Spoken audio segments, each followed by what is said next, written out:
Well, welcome, Sharon Parker, Leonard, Lulu. Hello, Barb. Make sure Barb drives safe. Both hands on the wheel. Make sure you're wearing your seatbelt. Hello, everybody. Welcome to another edition. Yeah, broadcasting live right outside Louisville, Kentucky. Catherine A. Henry, nice to see you guys. Yes, this edition is brought to you by, you name it, Texas Beard Company. You got to love them, ladies and gentlemen. If you got a man that's got a beard and you want him to smell good, make sure that you supply them with the product. It's actually in stock. Yes, we are shipping it. I wear it every day. I smell good. Too bad we don't have smell-o-vision. We've got the beard oil and, yes, the paste and balm. So make sure and check it out. Now, thank you, ladies and gentlemen. Look who we got in the studio, everybody. Welcome. How are y'all doing today? I'm doing great. So go around, Josh, Bill, and Tim, introduce yourselves and tell everybody who you are and what you do. We'll start with Josh. Hi, I'm Joshua Inslee. I am a Bigfoot researcher. I am the founder of Bucking Cryptid Society of Bigfoot Research, and I have been researching for 7 years now.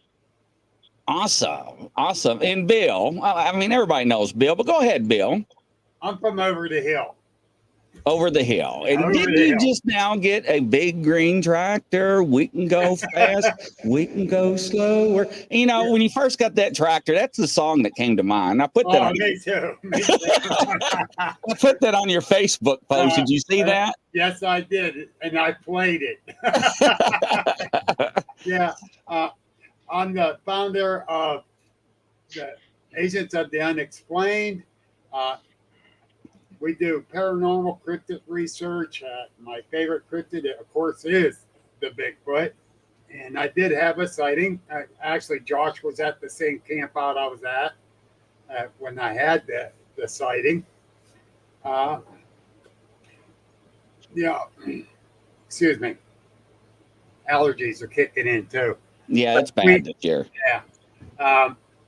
But I do my own podcast. I put on the Penn Ohio Paranormal Conference every March, which this year we got Grizzly coming this coming March. Yes, I am going, ladies and gentlemen. Absolutely. Yes. And I'm all excited about having the Grizzly there.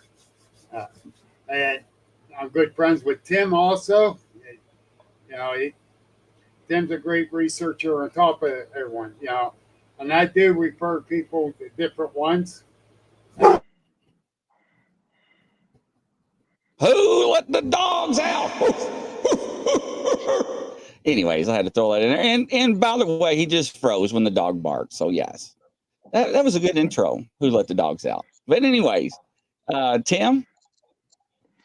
I'm Tim Gayhart of the Ohio Bigfoot Researchers, and I get thrown under the bus tonight. I guess I get to do the show. Yeah. Don't forget, ladies and gentlemen, welcome Trina Myers. A round of applause for her. So Bigfoot Jiffy was named last week, or was it today? What is it? Tuesday, right? So Bigfoot was named. Wednesday. Yeah. So I've got a whole case of him that came in this week. He's 36 inches tall. I think 36 or 20. I don't know. He's big. But if you want him, I'm getting ready to put him in the store. He's $36 ship. So if you want him, let me know. I'll put him in the store probably the next day or so. $36 ship. And we got some T-shirts coming too. But yeah, welcome Tim, Josh. A round of applause. And Bill. I guess the dog got loose and got him. But yeah, there's Jiffy. So yeah. But I ordered Jiffy and I got him by the case. So, but he'll be in the show. Welcome, Trina. Nice to have you. So what are we going to do today? So Tim, ladies and gentlemen. Actually, what happened to my voice? Really, Josh? Tim put the show together. I don't know what happened. I didn't hit a button. Tim put the show together. So a round of applause for Tim put the show. So how are we going to start the show out, Tim?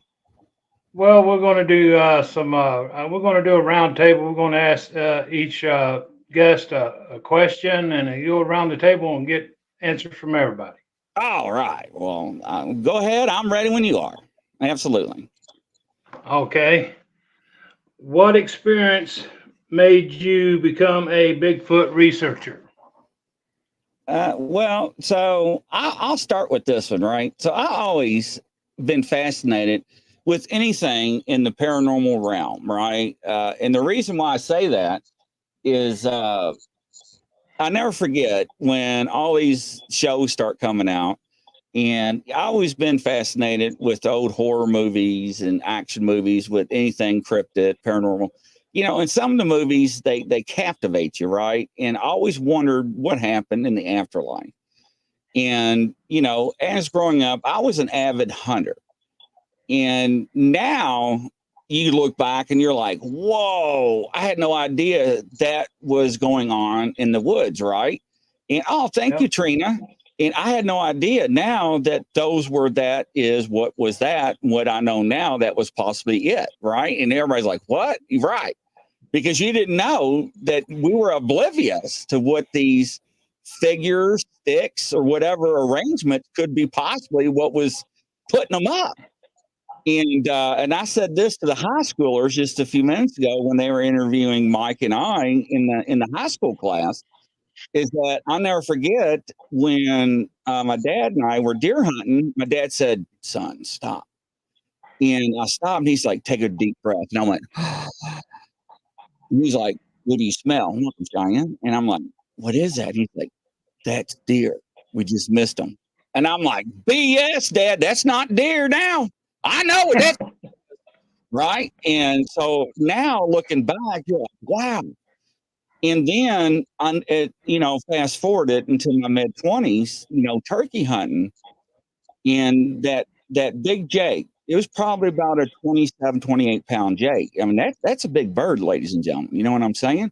And I was hunting and I crawled on my belly, and it was three ravines, three hills come down this creek, and I was crawling. And he was probably a good 75 yards out. And I had a 3.5 inch mag. And I had an Undertaker choke. And if you don't know what an Undertaker choke is, that's a pretty good choke back in the day. And I crawled and I was like, man, it keeps going back away from me. So I kept doing the call, and it would turn and it would keep walking. And I was like, you know what? I'm going to take a shot. And it probably won't do anything. And I took a shot. And the only thing I hit was feathers. And feathers everywhere. And when I did that, right up on the hill going up top, just crashing, just like tree branches and everything. And it was a guy in a ghillie suit. And I'm like, what the hell? Where'd he come from, right? And when the guy in the ghillie suit was walking up the hill, it was strange because it wasn't a normal ghillie suit, right? And it was oversized, and it just didn't seem right. But however, he wasn't supposed to be back there. So I was upset because somebody else was back there, and it's like, man, you're not supposed to be on this guy's property. I was. So I went up to the guy's house. I'm like, dude, who's back here hunting? He's like, nobody's back there. He said, you're on. I was like, no, somebody's back there. And he's like, nobody's back there. I was like, nobody's back there. I just saw it. And I told him what happened. He's like, no, nobody's back there. I was like, dude, I saw him. And hey, Roger. And, you know, and after I replayed that years later, I didn't think nothing about it. And then a guy in that area hit me up, and he was like, so you were turkey hunting and you talk about that guy in a ghillie suit. And he was like, that's not a guy in a ghillie suit.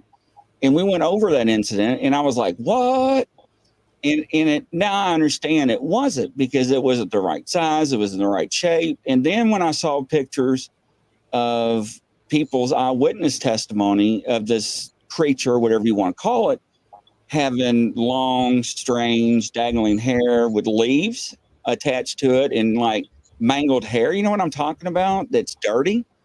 It really made you stop and think. It's like, man, it looks like it's something that came out of a swamp, like the swamp monster, right?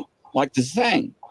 So, and that really changed my mind. And it's like, man, is that plausible that it happened? So, and then I took a turning point. Then I start really watching the other shows and meeting other people. And it just went from there. And then you get sucked in to the phenomenon. And you can't let go, right? It's just like anything else. Then that darn rabbit hole. Yeah, then you get sucked on all the TV shows and everything else. And then your wife, when you're at the time, you're like, is that the one thing you gotta watch? And it's just like, yeah, I mean, you're addicted, right? So yeah, that's how I got started. So yeah. How'd you get started, Josh? was a little kid and was told I have my grandpa had before he passed away. He owned a bunch of woods and stuff, and there was part of the property that my mom, her siblings, there was 9 of them, they were all told to stay out of that certain part of the area of the woods. They could hunt the rest of it, stay out of there. Well, us young kids, I grew up down by the property, and they told us to stay out of there. Well, both of them don't listen. I went up looking, and I'm like, you know what? I wonder what everybody's trying to keep me out of there for. So I went in, and as I'm going up, it goes up a hill. Uh, Stood watching this one, and kind of like what Grizzly said, thought it was a man in a suit in there. And ever since then, and ever since seeing that, and then going back up to that spot, I've been able to see him for years. I it's been a question of mine to figure out more about it, more into okay, why is it so taboo for other people to believe these things are real? Why is it such? Why do they call them liars or kick them out of school or all that? Because there is so much evidence that we do have supporting that they are real. That's what me into it. Bill, what was your experience that got you started into the Bigfoot researching? Well, of course, the Patterson Gimlin film, when I first saw it, I was a young kid. I wasn't even a teenager yet. And it's like, oh, wow, yeah. Of course, I went in my backyard looking for him, didn't see him, so I kind of lost a little bit of interest. But growing up, I was out in the woods all the time, hunting, fishing, whatever. And Ella Blitz, yes, Bigfoot is. I saw that. Yes, very much so.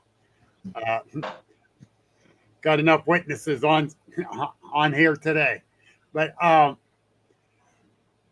so life took over. Got married, had it, support the family, whatever. But I'm still out in the woods all the time. Well, we were living down near the Chestnut Ridge area in Pennsylvania, the northern part of it, and I start noticing. I'm like, wow, I hunted in West Virginia, I hunted up in New York, hunted all over PA, over in Ohio. And I'm seeing these structures. So I said, wow. Now, granted, some could be from age and weather, but I start researching it, and it kept leading me back to possible Bigfoot. So I started watching some YouTube.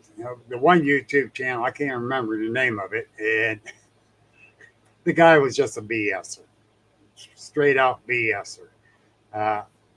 But then I got on some Facebook groups, and I ended up going out, learning how to research on. I said, man, that's just like hunting anyhow. So I knew a lot of the techniques, but there's a lot of stuff I didn't know. So I ended up going to the Sosby camp out there at Saltport Group Camp. It'll be 3 years this August. And that's where I first met Josh. And I actually met Tim there that year too. The very first night, I'm thinking everyone goes to Saltport. I'm not going to see a Bigfoot. That's just too many people. I just want to hear the Ohio howl. Well, I went out with Mike Bennett and Debbie Preggy. We went to a couple different areas. We get back to the group camp. So it's just starting to get dark. And Mike says, let's go down the Buckeye Trail there.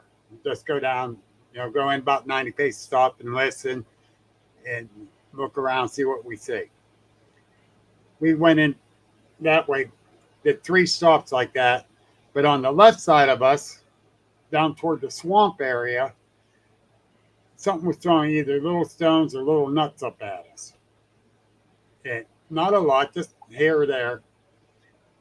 Well, Debbie was getting nervous. And after the third stop, she said, I don't want to go any further. I'm getting too scared. And I went, whatever. She has that scope. And I said, give me the scope. And I said, I'll go up about 90 paces. You wait there with Mike. Mike's packing. You're safe. You don't have to worry about nothing. Well, turn around. I get up there about 90 paces. I knelt down. I start playing with the scope like this. And out of the corner of my right eye, I saw a little movement. So I'm still like this with the scope and turn my head 15 feet inside the trail. There it was, leaning in, looking at me. And no, I did not get a picture. And no, I did not fill my pants. Well, almost filled my pants. Josh, you remember that night, don't you?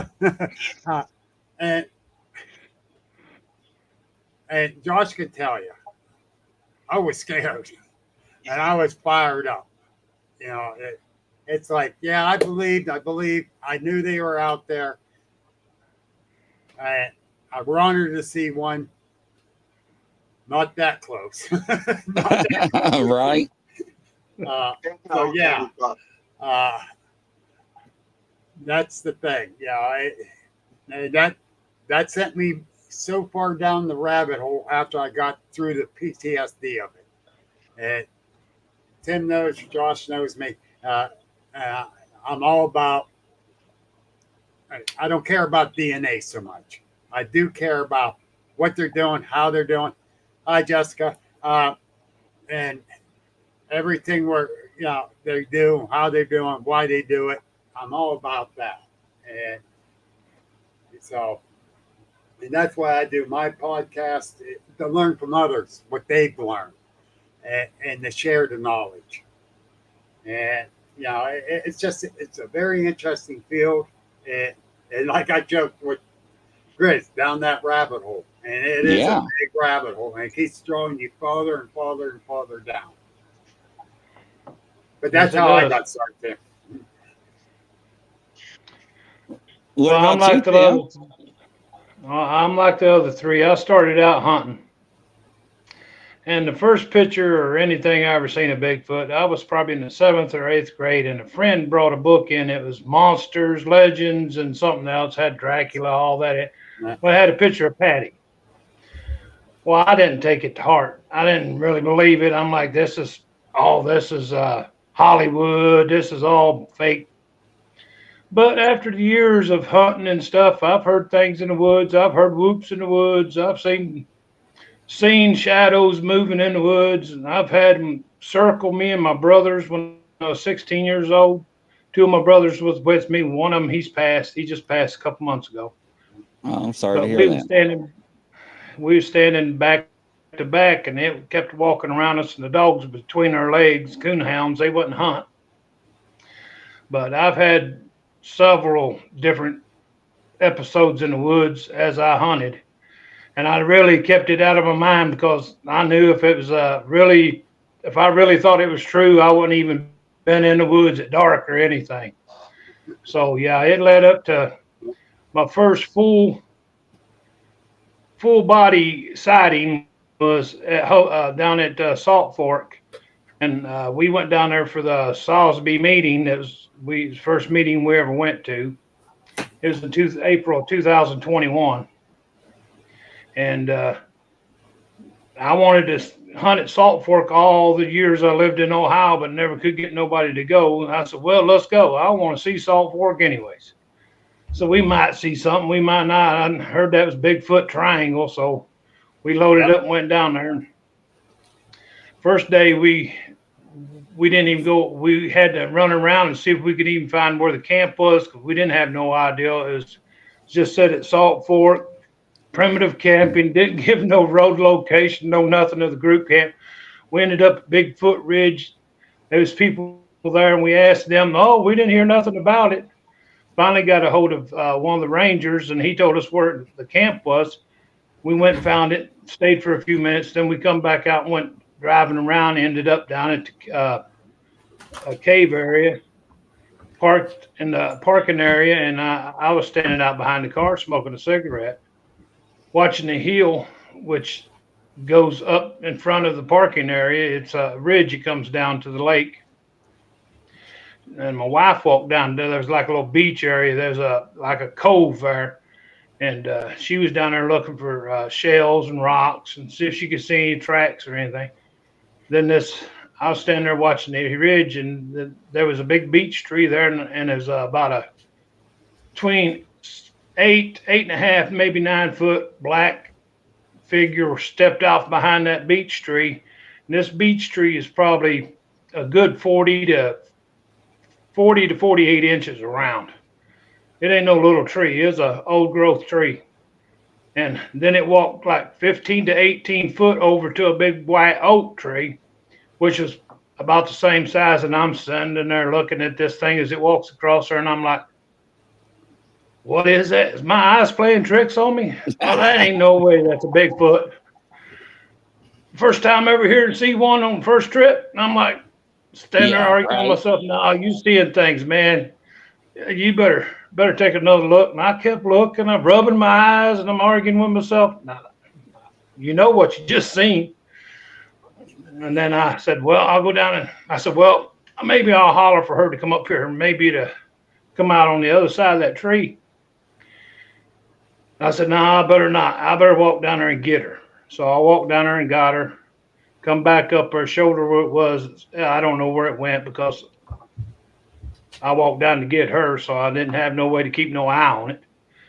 And then that was my first sighting, and been hooked since, and I've had them a lot closer than that. That was probably at least 90 to 120 feet, somewhere in that area. I didn't walk at all. I can't climb the hill, so I wasn't going to walk up there and see exactly. It was by my years of hunting, it was around 90 yards. Wow. So Ella Blitz, she says, in your opinion, gentlemen, what are some of the most credible pieces of evidence supporting the existence of Bigfoot? We'll start with Josh. What do you think, Josh? DNA samples we have. Not saying it's consistent. One of they can't say it's human and they can't say it's animal. They don't have the species of something known to man. I'm sorry, but hold on one second. Okay. Bill? I think a couple different things. Number one is Patty, the film. That has yet to be ever debunked by anybody. Then there's some DNA evidence that's been taken and got the footprints and people's sightings. You know, yeah, some people say, oh, yeah, we saw this one, that one, whatever. But credible people in their sightings. You know, I've taken a lot of reports on that. And Josh has got several reports that I know for a fact that are very credible. So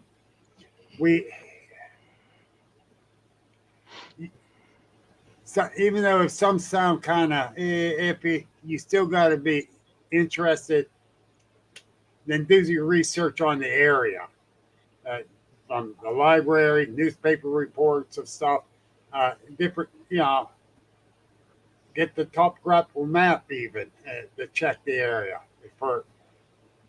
because wooded waterways, what kind of food source, and then you can compare the stories with other ones in that area. But I've had several credible, and I mean very credible reports given just in my local area. And you got to take that on consideration. Tim? Well, the first thing would be the Patty film. It was filmed in 1967, and the technology back in 1967 was I think it's 18 millimeter film. And there's no way to copy 18 millimeter film and get it back like it was taken from the camera. You can you try to cut or splice or do anything to it to change, alter it. It's not. You can tell right away. But over the years, there's been thousands and thousands of incredible researchers. There's been thousands on top of thousands of incredible witnesses. I have pictures of them. I know what they are. I've seen them. Ain't nobody going to tell me there ain't no such thing as that out there. The scientists and the government, if you think you're going to believe them and they're going to prove it, you're just fooling yourself. They're going to keep it hush hush to keep the water muddy, so the truth does not come out until they want the truth to come out, just like they did the UFOs. Exactly. When they see it's fit and time to bring out some truth, they'll bring a little bit out, and they'll say, "Well, this is this or this is this," and that's all we know, and they tell their lies again. Well, so first, wait a minute. Go ahead. Time out. I got to throw something out there from exactly what Tim was saying. Locally, several years ago, I got it third hand twice that a Bigfoot was hit on 376 between Newcastle and Sharon. And it's like, okay. Well, I had a Bigfoot town hall type meeting locally. This lady shows up. She's talking, and I let people get up and talk about their sightings, their experiences. And she proceeds to say a couple little different experiences. And then she talked about the Bigfoot that got hit on 376. She saw it laying in the medium of the road and described every bit of it. And my heart just went, whoa, you know. And I stopped her and I said, I believe you, but you're saying you saw this firsthand. She went, yes. I went, thank you, Lord. You know, but yeah. In the paper the next day, it was a bear that got hit. Yeah. Okay. By the way, I will be having shirts out that says it's just a bear. Yeah. You know, come on now. All right. So I want to thank Ella Blitz for the question. So it's a very, very good question. So thank you for coming on the show. So to answer the question, let's go back thousands of years. We look at pictoglyphs, the cave paintings, and everything else that shows us that this creature has been around for a long time. We look at the indigenous people, the Native Americans, and their folklore. So now we have a timeline, right? So there has been something around. And we look at, like Bill and Tim and Josh says, all the independent people across the world, no matter if it's a Yeti, urine, whatever, they all have it in their different cultures as well. So there is a phenomenon that goes around. We have people that are judges, doctors, attorneys that have come forth that have seen these creatures, that have interactions with them, that are very credible people. So everybody cannot be, a liar or fake. Now, Ella Blitz, we do have people that are known hoaxers. We do have people that have misidentified Bigfoot that are possibly bears. Yes, misidentifications. That does happen. Ella Blitz comes back. Do you believe that a Bigfoot was simply a known animal species like a gorilla or another undiscovered primate would have been identified by now? That is a good question. And that is a question that is always asked. And I'm going to go ahead and let Bill start the answer on that one. Go ahead, Bill. That gets me fired up every time. And Josh heard me go on a rampage on this one. The spotted owl. Look what they did with the spotted owl. Yes, sir. They shut down everything going on in the forest. Shut it down because protected species. Right. You're talking billions and billions of dollars. From the forestry to the drilling, the whole nine yards. Gas lines. National parks. Yeah. I'm just saying. They just shut everything down. So follow the money with that one. That's why they're not saying it's a known species. I'll guarantee it. Guarantee it. Because there's too many people out there that have seen it. So, no. Well, not only that. So one of the high school students asked the same question.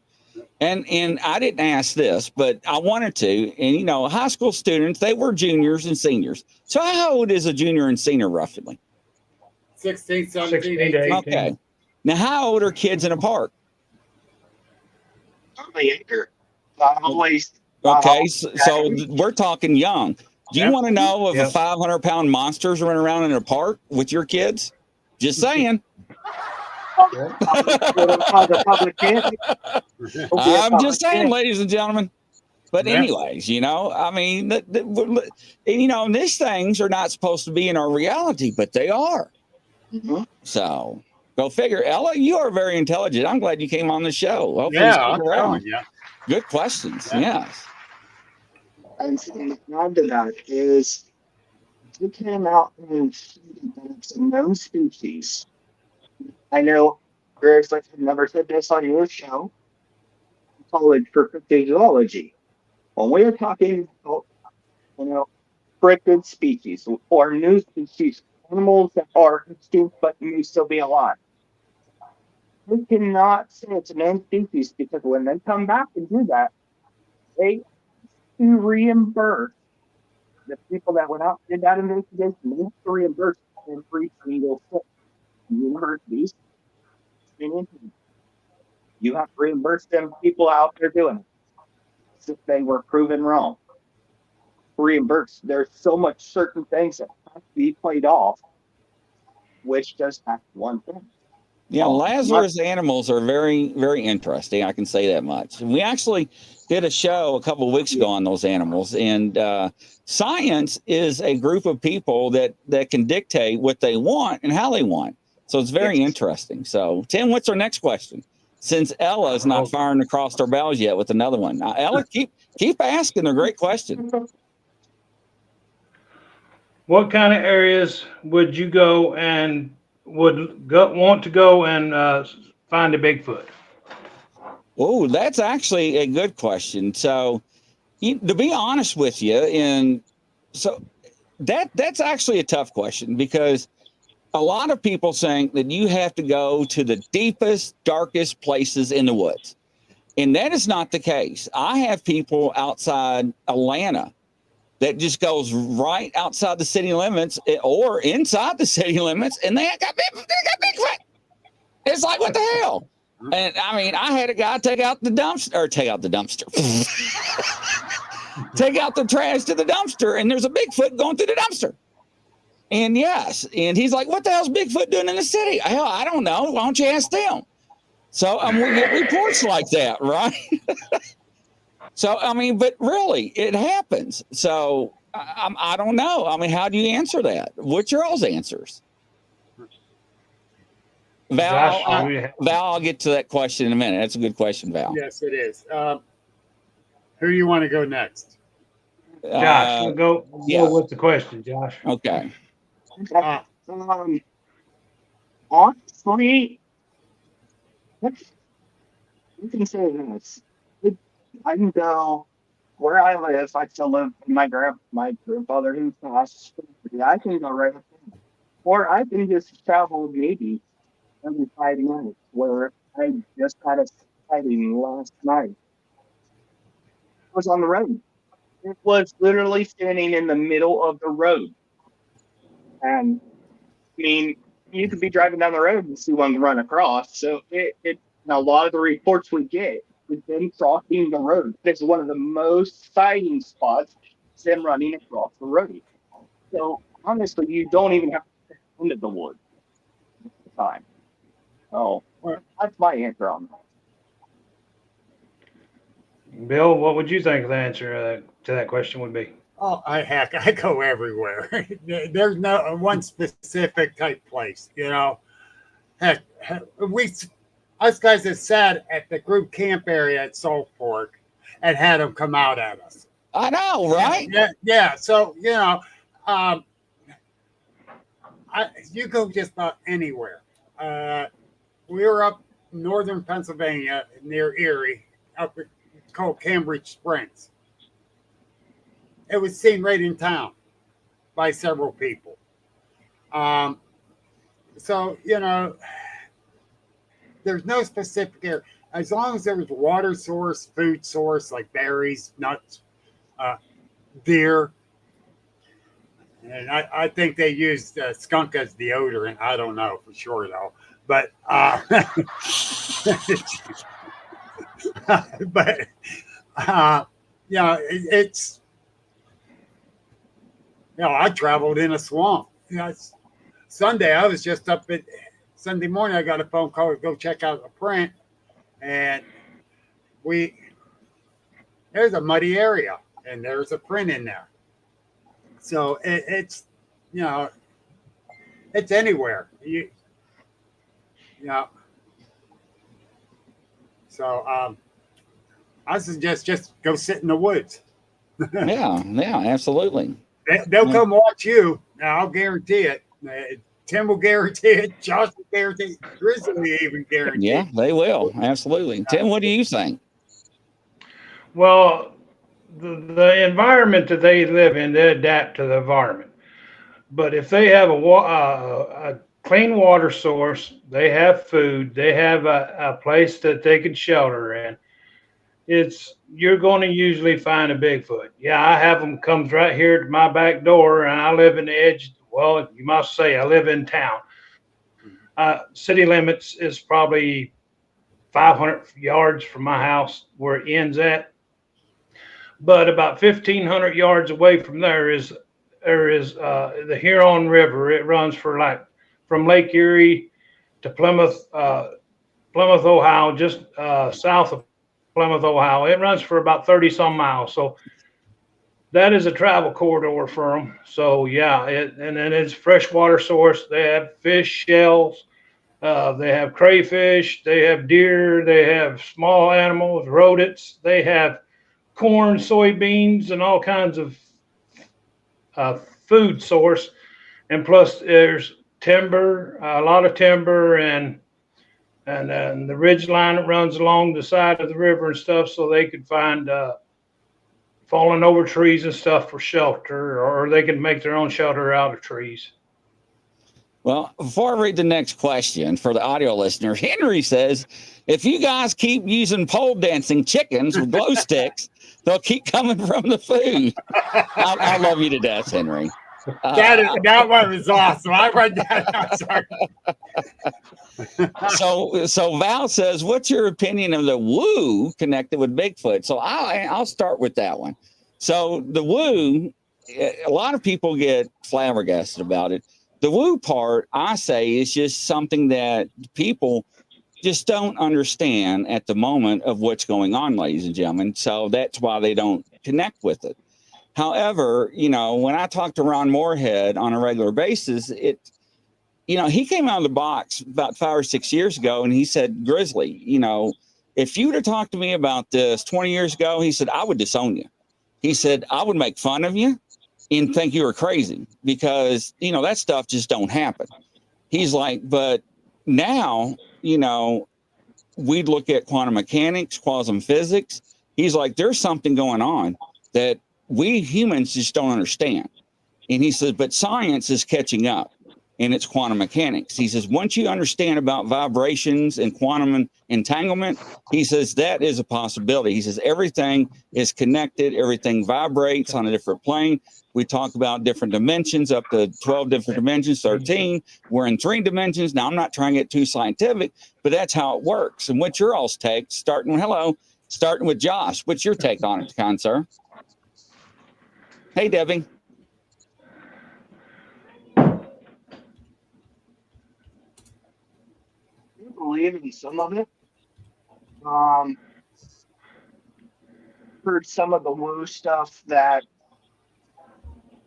I'm a very scientific person, but I also have been there with the woo stuff. There is some of it, some people hear it and it runs and it becomes so elaborated where Bluetooth connected. it would never be explained. for example, one that they store air bubble under their hair and hold hands in a circle and float across the lake. But we're thinking about vibrations. We are seeing they're making visibility close now. There's so many different things. It's possible you think about them clicking and everything. Like echolocation. You know, we have so many animals that can use echolocation, which is a vibration and puts off a turn in their brain when it comes back. So that's how they see. There could be so many different things that we did yet as scientists or humans. It's like we don't have enough answers yet or enough to prove. So I can't say too much on it. Okay, next. Okay. Go ahead, Bill.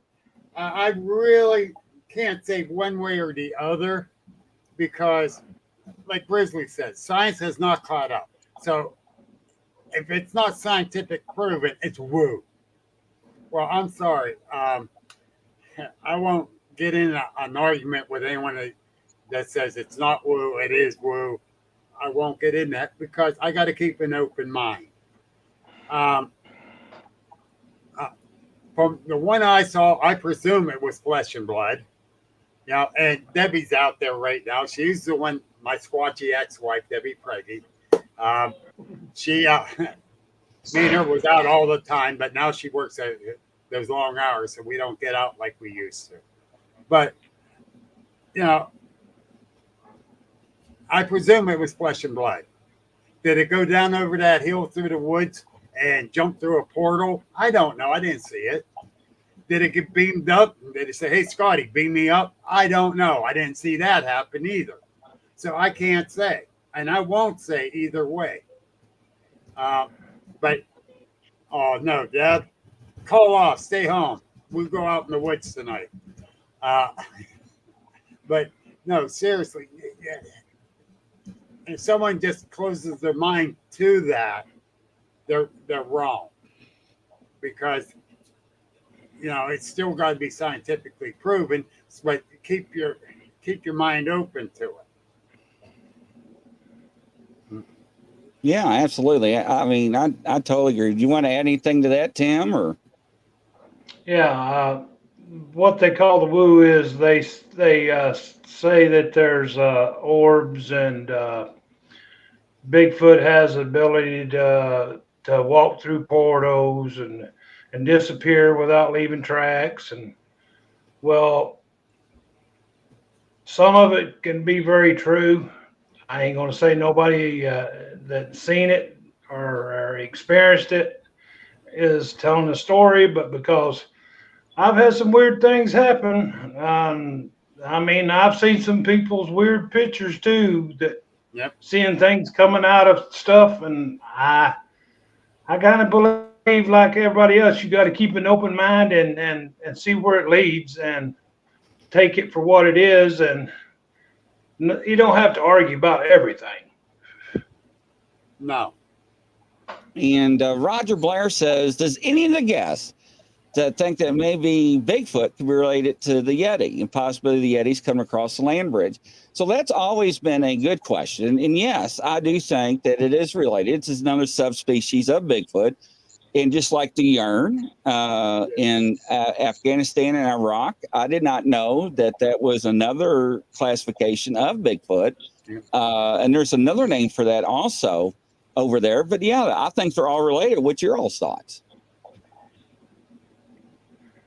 Yep. Yes, there's subspecies. There's different types. Yeah, there's all kinds of different kinds. It's not just one. Some are larger built than others. You know, they're related. They might not be from the same clan, but they're all related somehow. Right. They're like human beings. We all have different skin colors, different looks, but we're all still human beings. That's right. No, absolutely. Yeah, we got time for another question, Tim. What do you have? Okay, let's see here. What would be the do's and don'ts on an investigation or researching a Bigfoot in the field? Ooh, Bill, we'll let you start with that one. That the do's, get out there. The don't keep your eyes to the ground. Look up, look around. Pay attention to your surroundings. If you're the first timer go out with someone that's experienced in the woods, don't just go out and say, I'm going Bigfoot hunting. Wear the proper clothing. Tick spray, especially this year. Last year they were bad. They're worse this year. That's a definitely do. Take plenty of Dr. Pepper with you. Dr. Pepper. Doctor, give it the news. I got a bad case of loving you. Anyways. I had to throw that one in there. Yeah, but, I knew Trina was going to say that. Don't let old bear cough. That wasn't a cough. A cough is. Anyways, yeah. Yes. That's funny. Josh, what about you? Definitely get out there.